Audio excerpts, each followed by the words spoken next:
This just in, I saw it today again, where someone has started a whole podcast show and I'm seeing less than 10 views per episode. But these look like legit businesses. They have great credentials. What is it that's really stopping them from getting more than 10 views, especially when they're a high-profile public speaker? And yeah, I know it's not all about the views. There's something else behind it. And while that's true, there should still be a threshold for a minimum of what you call good metrics on your podcast episodes. And I am convinced that it's actually because they're recording on Zoom. Nobody wants to relive the 2020 shutdowns for entertainment or educational purposes. If there are other options out there for that same topic, we're going to go to that. However, there is one way to escape this, so your podcast can work for you rather than become this mundane thing that you just committed to and you're not really seeing the results for.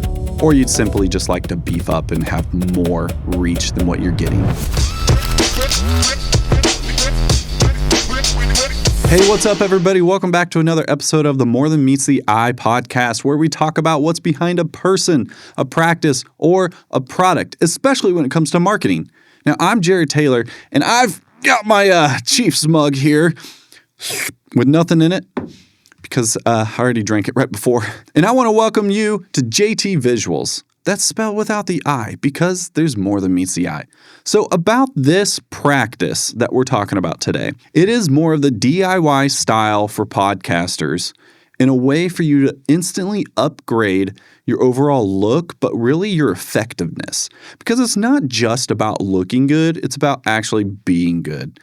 And when you be a good podcaster and have a good podcast show, and you do the things that make it good for the listeners, then you will have a successful podcast. And so the one thing that I would change from having a Zoom YouTube style video podcast would be simply to cancel Zoom podcasts. Stop doing it. There may be people that are finding success on it, but they are extreme outliers. And I'm telling you, those same people, if they went in a studio or even they filmed it on their iPhone in their living room or in a coffee shop, it would yield much better results for them. If we had a live chat going right now, that would be a good example to be like, hey, everyone in the chat, how many of you guys like watching Zoom podcasts? And we're going to get some mixed answers, but majority of them are going to say, we don't like that format. So what's the alternative? Well, I gave you some examples if you're continuing the DIY route. But if you want to do something even better and you have the capital for it because you're a business and you make all your money from the business side with your podcast, then hiring a video production company would be great. And I know we're a video production company, and of course we'd love to have you, but don't worry, this isn't a sales video. I'm not here to convince you. If you need convincing, it's actually a sign that you're not a good fit for us. So the thing that is way better than Zoom is Riverside. But Riverside's not a sponsor. Therefore, I'm going to skip over that one. Riverside, you do have some good things, and I really love it. But in person is always better. Always. Riverside beats Zoom, but in person with a video production company, heck, or even your nephew or your son or whoever is old enough to hold an iPhone, go and buy some mics. Links in the description. Go and buy those mics and just sound good with your iPhone. And it's going to be way better than having someone with a Zoom conversation. Now, Zoom is awesome because you do have the flexibility, and that's the only strength you get with Zoom. But I'm telling you, that's good for guest flexibility, but it's not good for the viewers. We have to consider the viewers here, because if you're going for attention, then it better be good and get the attention of the people you want attention from. And I say this all the time because it's not really about the number of views. There's a little bit of metric there, but it's not about 1 million views or anything like that. It's about getting in front of the right audience, the right people with the right content. There are several podcasts out there that are making $1 million of revenue per 10,000 subscribers they have on YouTube. And are all of those subscribers actually watching all of their videos?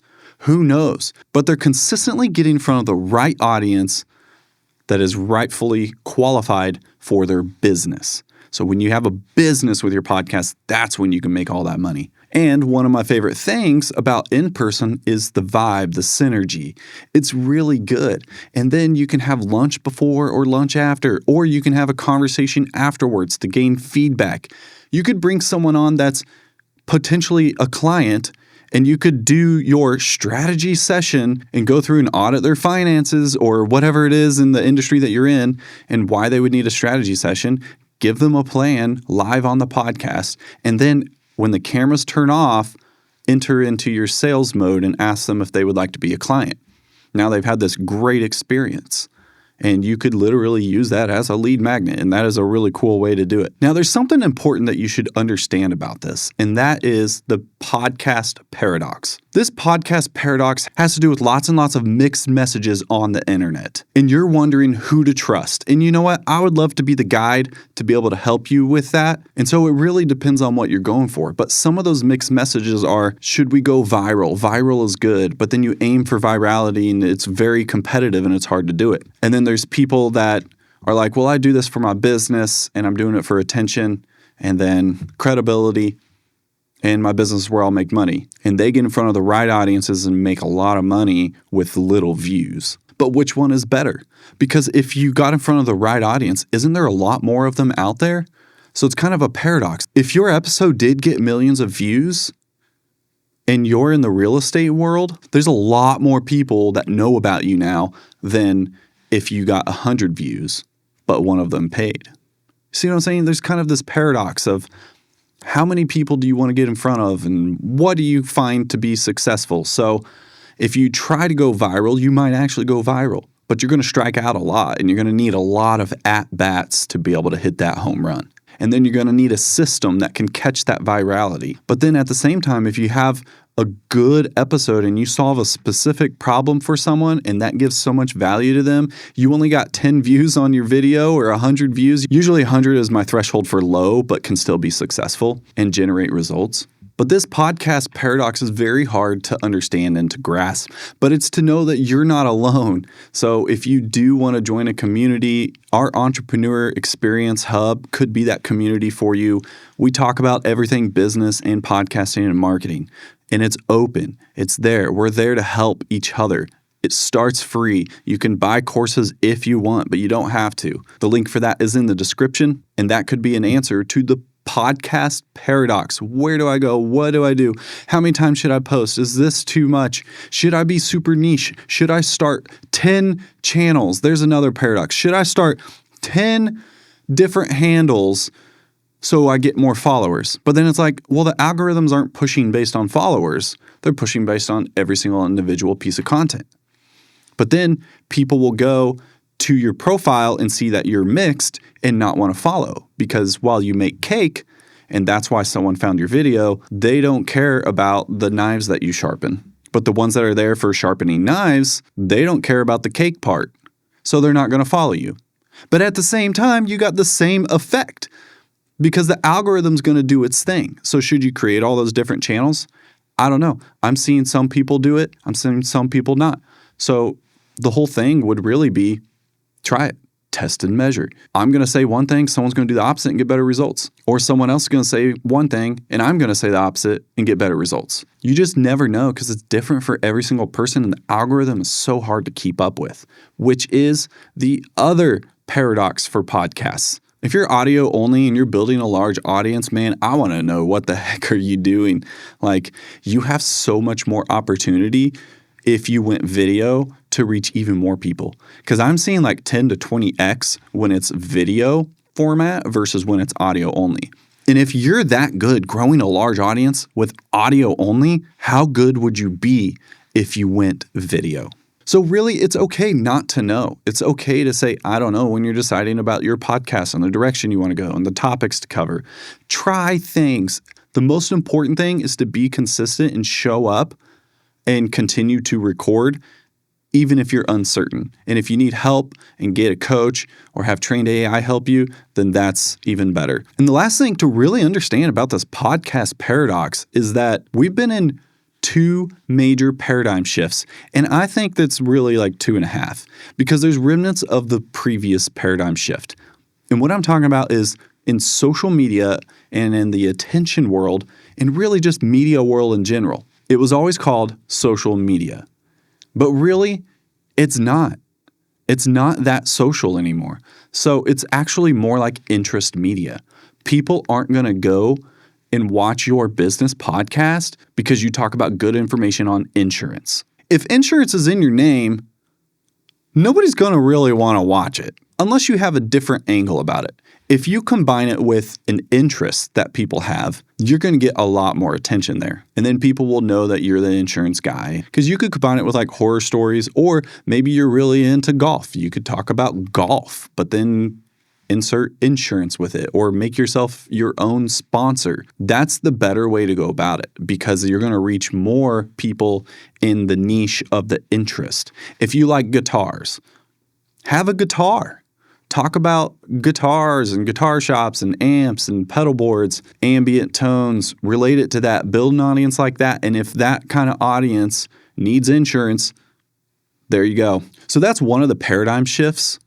And the other paradigm shift is actually, if you consider it skeptical media, because everybody online is seeing this more as there's ads, someone's asking something from you all the time. They get on social media and it has a bad rep. There's hardly anything social about it anymore. And so when you get on there, you're kind of just very skeptical. We're in the AI world. That's a huge paradigm shift, but it relates to the social media paradigm shift because it makes us even more skeptical. It used to be that video meant that you could trust that something was real. And now AI is just so good, it's hard to trust what's real. So that's why branding is important. Presenting things in real situations like a podcast. I've seen people like if they're at real live events, sports does really well if it's captured live and everything because that was something that was a true human event. And AI can kind of throw you off a little bit, but we're all getting better at detecting it now anyways. But if someone's just getting in front of a camera and just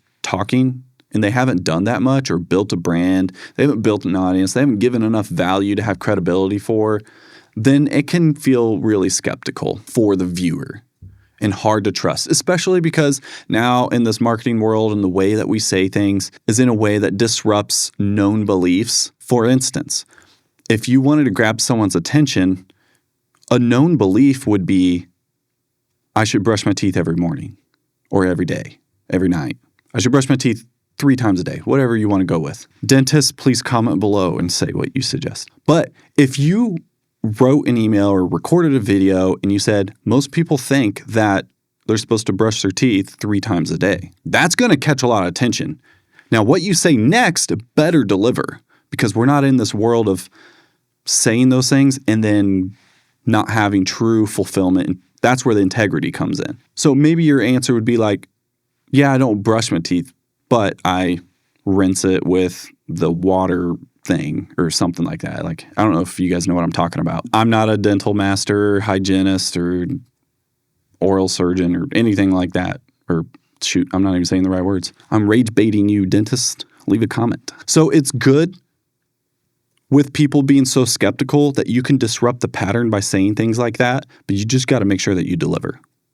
And that's how you could set up a podcast too. And something I would say about this episode is that most people think that done is better than perfect. And some people say done is fun.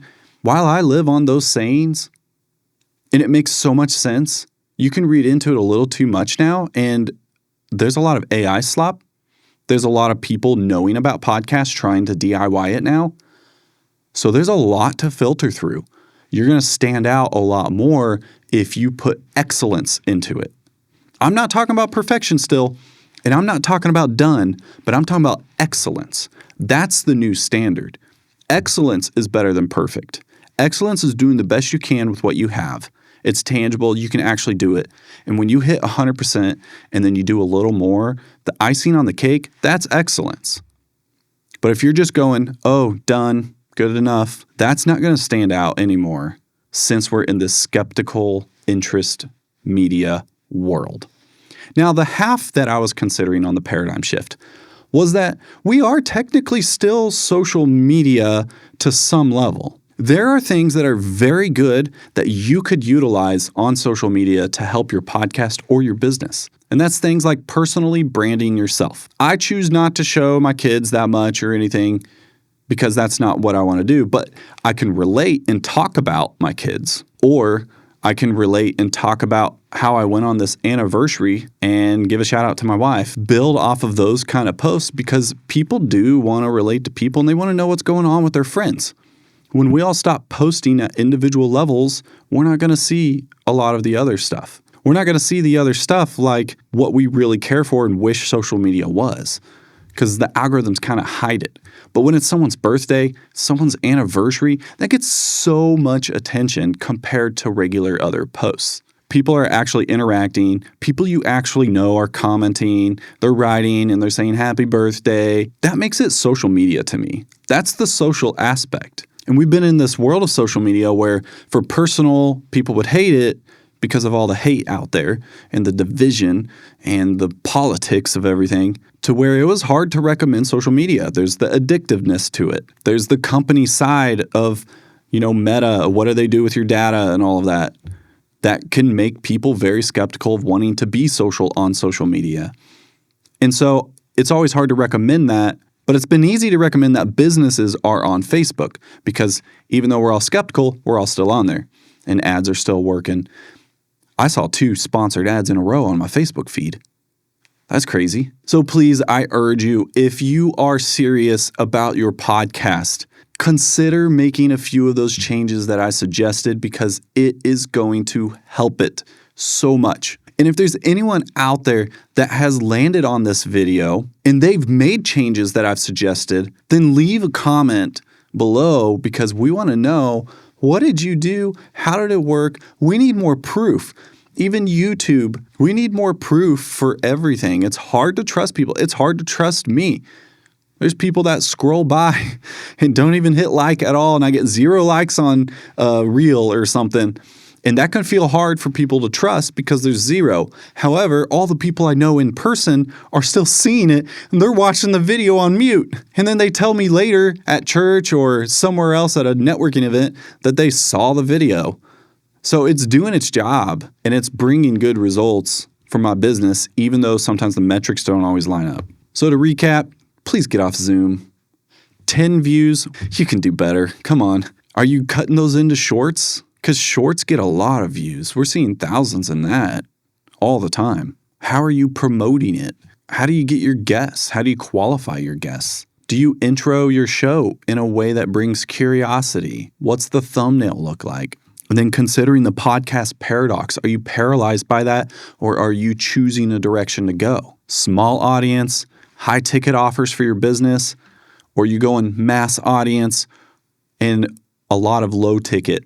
Mass audience is way more competitive. Small audience can be very niche, but also really helpful for those that are really looking for the solutions to those problems that they face. People see you every day in the echo chamber of the algorithms today based on interest, because if someone's clicking on my video and they're hitting like, now you're probably trapped and you're seeing an echo chamber of all my clips, whether you like it or not. So now you're getting so many reminders. But if you're the right person, eventually, you're just going to go with us. And some of you have already even told me that you've seen the clips and you've written us into your plan. So I know this works. So with all that being said, I just want to encourage you to put out the best practices, get serious with your podcast, because you got to stand out. Everybody and their mom's doing a podcast. So you got to stand out. What are you doing that's going to help you stand out and even self-promote your own show and help your business overall? Because that's what we're all really there for. So thank you so much for tuning in. I want to encourage you to keep doing the reps,